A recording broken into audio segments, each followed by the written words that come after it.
நடிகர் விஜய் மாண்புமிகு முதலமைச்சர் ஸ்டாலினை மாமான்னு மாநாட்டில் கூப்பிட்டாரு.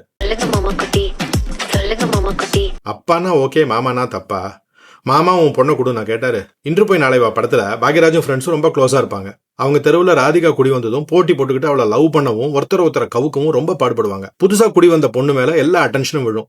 அதே மாதிரிதான் இங்க விஜய்க்கு ராதிகா மாதிரி ஒரு அட்டென்ஷன் விழுது. என்ன லவ்க்கு பதிலாக ஹேட், அவ்வளவுதான் வித்தியாசம். விஜயோட கூட்டணி எதிர்பார்த்த இபிஎஸ் இவ்வளவு நாள் கப்சிப்னு இருந்தாரு.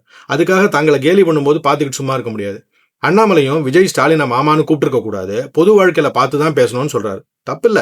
ஆனா அவர் செல்வி ஜெயலலிதாவை பத்தி பொதுவுல பேசினால தான் கூட்டணியே உடைஞ்சது. விஜயும் டிஎம்கே தான் எனிமின்னு சொல்லி இபிஎஸ் சைட ரொம்ப சாடல.